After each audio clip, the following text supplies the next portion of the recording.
Okay बेटा, last lecture में मैं न्यू प्रॉफिट रेशो तक ही करवा पाया था क्योंकि थोड़ा सा टाइम की कमी थी, तो मुझे जाना पड़ा कहीं पे अर्जेंटली। तो चलिए आज कंटिन्यू करते हैं next topic, that is treatment of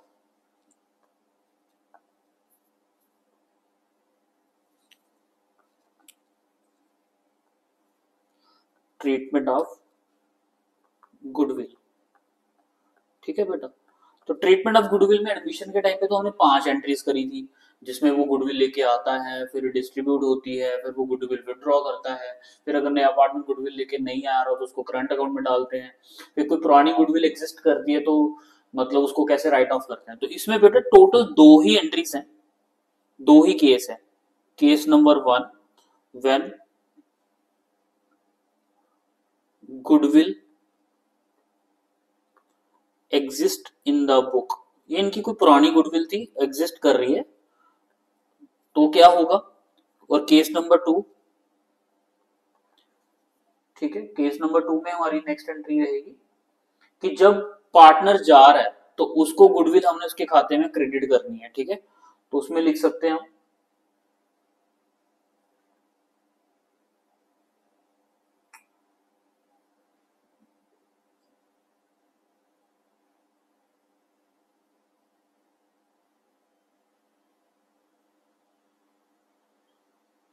हाँ, तो इसमें आप लिख लो, इन्होंने तो काफी लंबी कोटेशन लिखी है, इसको मैं शॉर्ट करके लिखवा देता हूं।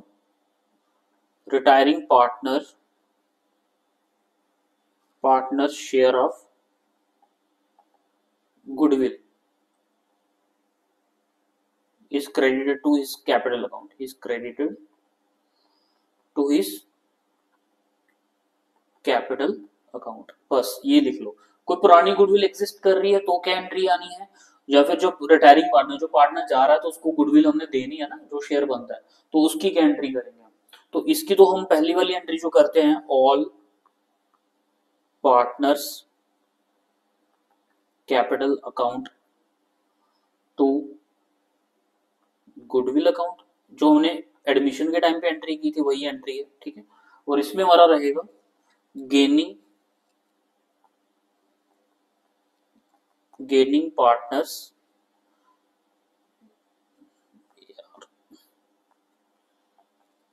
स्लैश या रिमेनिंग पार्टनर्स, मैं रिमेनिंग बोलता हूँ इसमें, रिमेनिंग पार्टनर्स कैपिटल अकाउंट।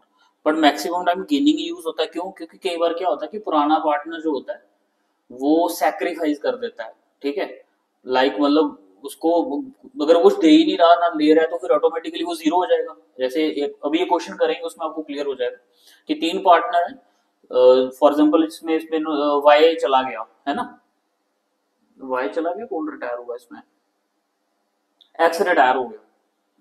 तो एक्स रिटायर होने के बाद जो शेयर है वो किसका, वाई और जेड गेन करेंगे।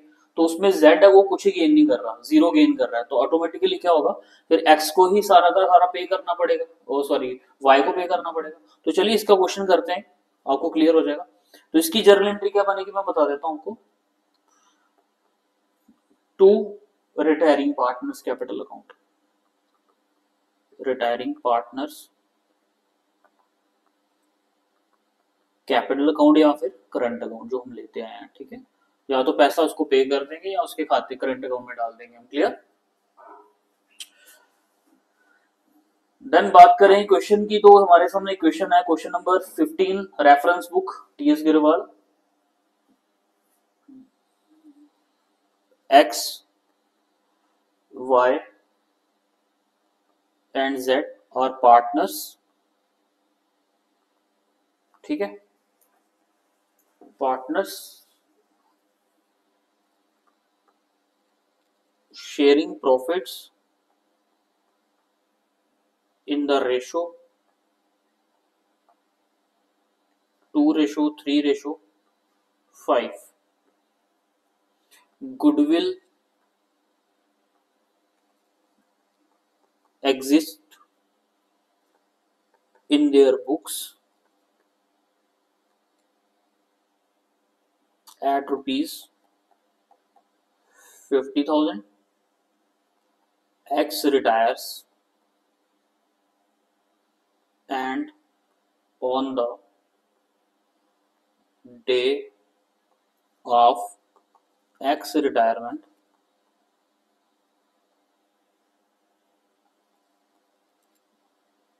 goodwill is valued at rupees 45,000 x sorry y and z decided to share future profits equally। तो आपके सामने एक क्वेश्चन है, X Y Z are partners sharing profits in the ratio 2:3:5, X Y Z 2:3:5, 2/10, 3/10, 5/10। Goodwill exists in the books 50,000। Goodwill exists in the books for rupees 50,000। ठीक है, X retires,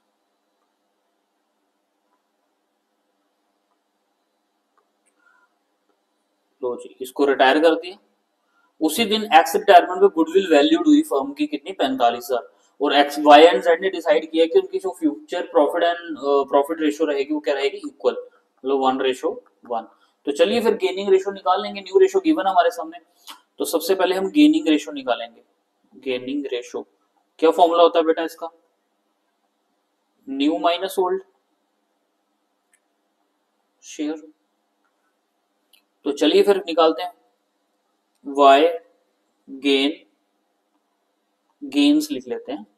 तो new ratio क्या है इसकी, 1/2 माइनस 3/10, ये तो LCM 10, 5 minus 3, 2/10।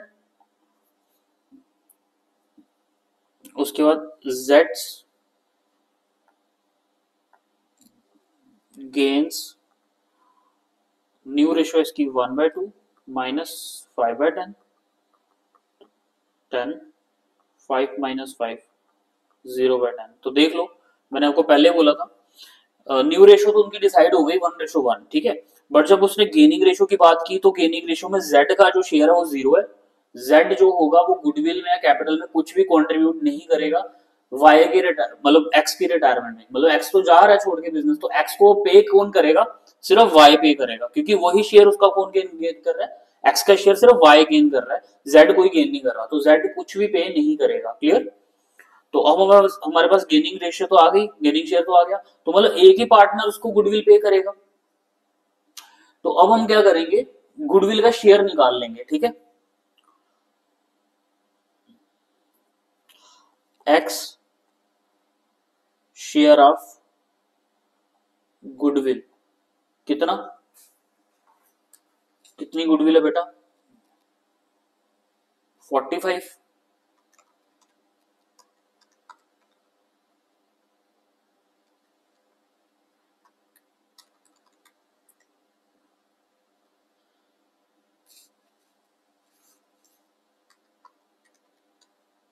$9,000।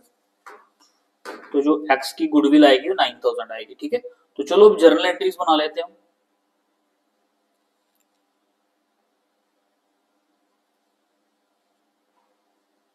ठीक है, तो पहली जर्नल एंट्री जो हमारी थी वो कौन सी रहेगी, वो तो ओल्ड रेशो में पड़ जाएगी, जो गुडविल है ओल्ड गुडविल हमारी 50,000, तो 50,000 को तो बांट देंगे हम ऑल पार्टनर्स। ऑल पार्टनर कौन से हैं, X Y Z. X capital account, Y's capital account, जेड्स कैपिटल अकाउंट,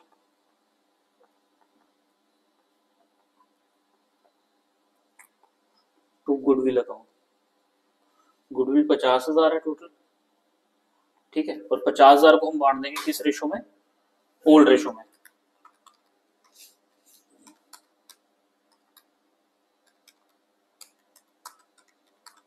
ये आ जाएगी 10,000 इसके खाते में,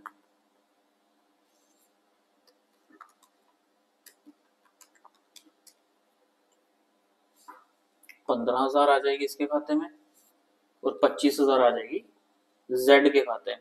ठीक है, तो पुरानी गुडविल थी वो हमने कर दी शेयर। ऐसे लिख सकते हैं, goodwill appearing in the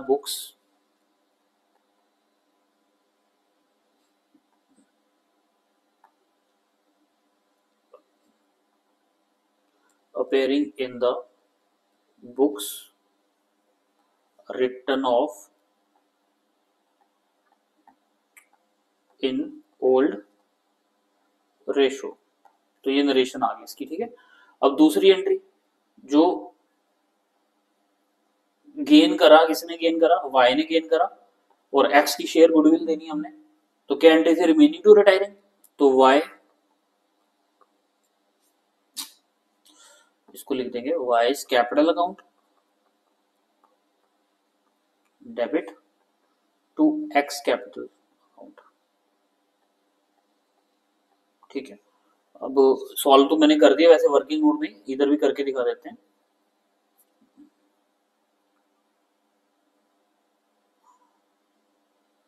$45,000 into 2/10 ये आ जाएगा 9,000। ठीक है, नरेशन आ जाएगी बी, जो मैंने केस लिखवाया बेटा आपको, ये वाली एंट्री लिख देंगे। Retiring partner share of goodwill is credited to their be X share of goodwill credited to his